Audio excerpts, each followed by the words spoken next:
In the golden age of American industrialization, one company stood taller than all the rest: United States Steel Corporation, or US Steel.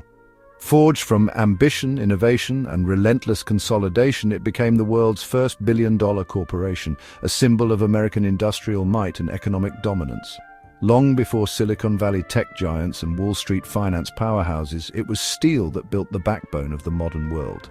From the soaring skyscrapers of New York City to the expansive railroad networks that stitched the nation together, steel was the essential ingredient. But how did this giant come to be? And more importantly, what lessons lie in its rise and eventual decline?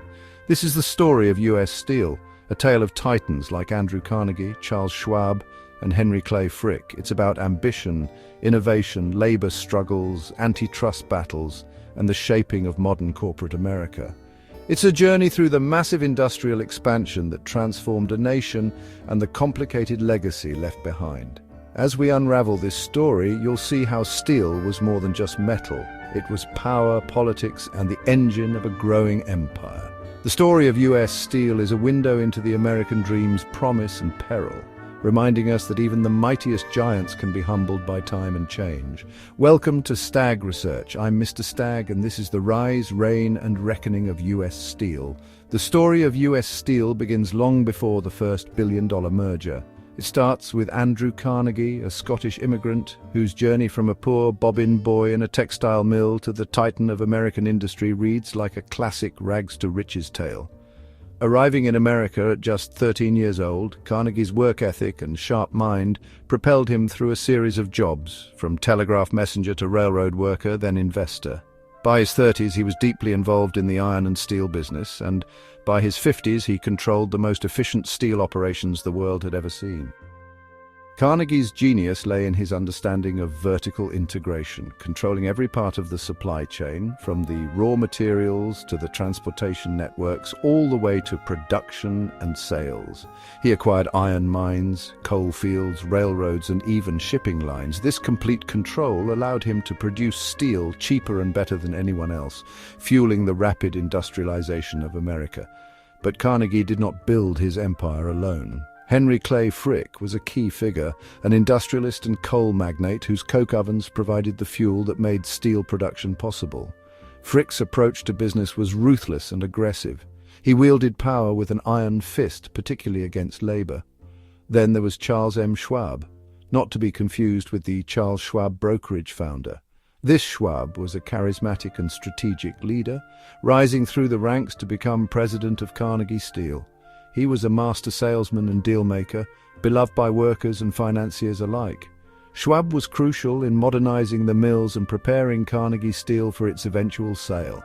When Andrew Carnegie decided to sell his empire, it was Schwab who negotiated with the financial titan J.P. Morgan. Morgan, the legendary Wall Street banker, sought to consolidate the fractured American steel industry. With a staggering $480 million purchase, equivalent to billions today, Carnegie Steel became the centerpiece of a historic merger. In 1901, the United States Steel Corporation was born, merging Carnegie Steel with Federal Steel, National Steel, American Steel and Wire, and other companies. With an initial capitalization of $1.4 billion, it became the world's first billion-dollar corporation, controlling over 60% of U.S. steel production.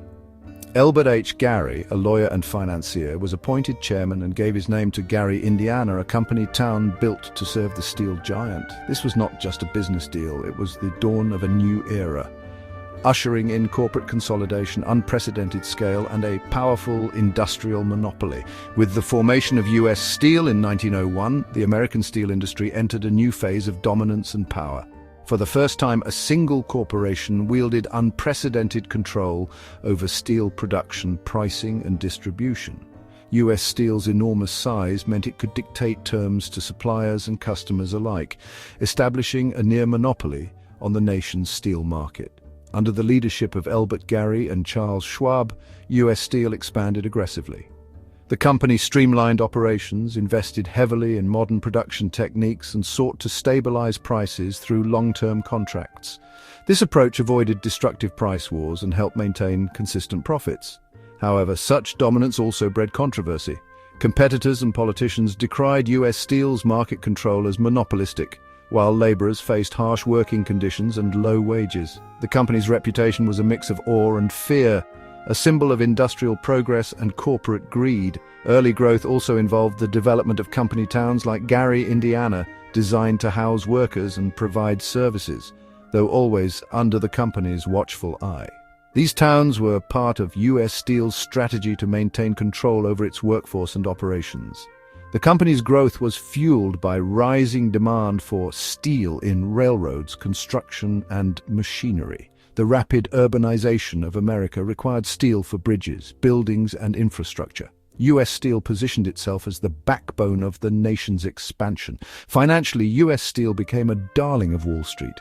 Its stock was widely held, and its massive capitalization made it a centerpiece of the American economy. However, with size came vulnerability. Public scrutiny, regulatory attention, and the need to keep pace with innovation presented constant challenges.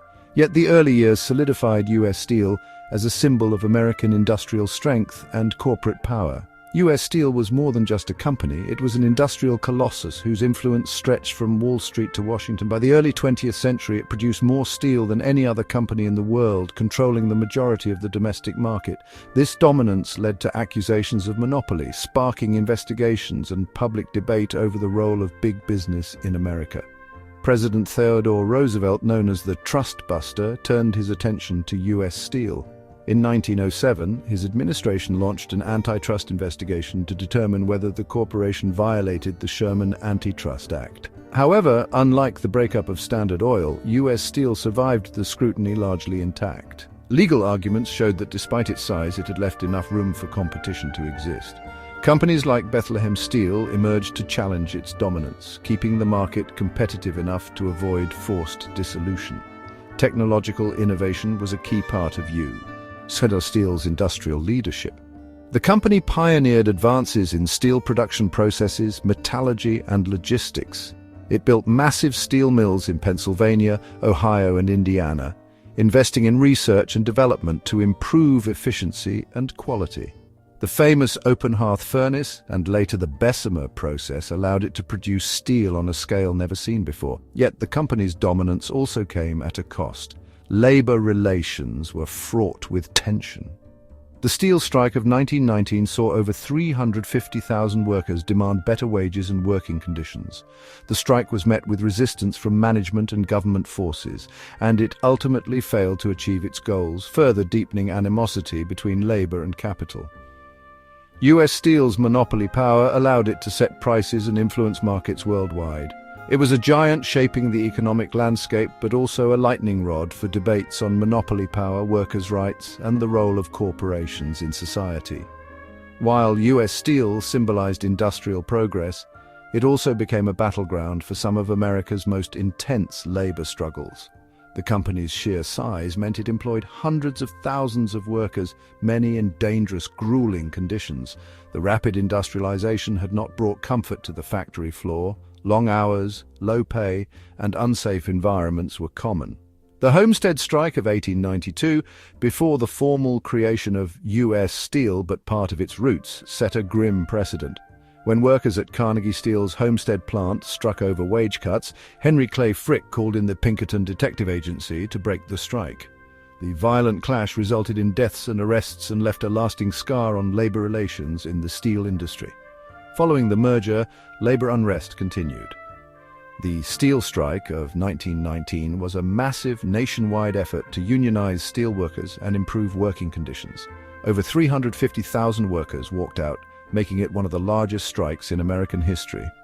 However, U.S. Steel and government forces coordinated to suppress the strike using strike breakers and police intervention. The strike failed, weakening union power for decades. Throughout the early and mid-20th century, U.S. Steel's relationship with labor was defined by conflict and negotiation. While some progress was made, including wage increases and safety improvements, workers often struggled against management resistance to unionization. These labor conflicts reflected larger tensions in America's industrial society between capital and labor, power and rights, profits and people. U.S. Steel's story is as much about steel beams as it is about the millions of workers who forged those beams under difficult conditions. The two world wars cemented U.S. Steel's role as an industrial juggernaut vital to national security. During World War I, the company ramped up production to supply steel for ships, weapons and infrastructure. The government worked closely with the company to ensure uninterrupted supply. World War II was an even greater boon. U.S. Steel produced over 27 million tons of steel annually during the war, helping arm the Allies with tanks, ships, aircraft carriers and weaponry.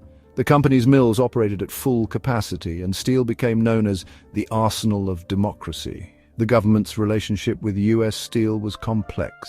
On one hand, regulators kept a wary eye on the company's monopoly power. On the other, the corporation was an indispensable partner during national crises. Contracts, price controls, and labor agreements were negotiated to keep the war effort moving smoothly. After the wars, the company enjoyed decades of growth. Infrastructure projects, housing booms, and automobile manufacturing all drove demand for steel. Yet the seeds of future challenges were being planted. Foreign competition, changing technologies, and rising labor costs would test the company's dominance. The post-war era was marked by increasing challenges for U.S. Steel. The rise of foreign competitors like Japan and Germany, who employed more efficient mini-mills and advanced technologies, began to erode America's steel dominance. U.S. Steel's aging mills and legacy costs made it difficult to compete on price and quality. Labor costs rose and union contracts limited flexibility. Meanwhile, the company's bureaucratic management struggled to innovate quickly. By the 1960s and 70s, many mills faced closure and layoffs became common. The company diversified into oil, chemicals, and other industries, even renaming itself USX Corporation, but steel remained central. The 1980s and 90s were especially tough.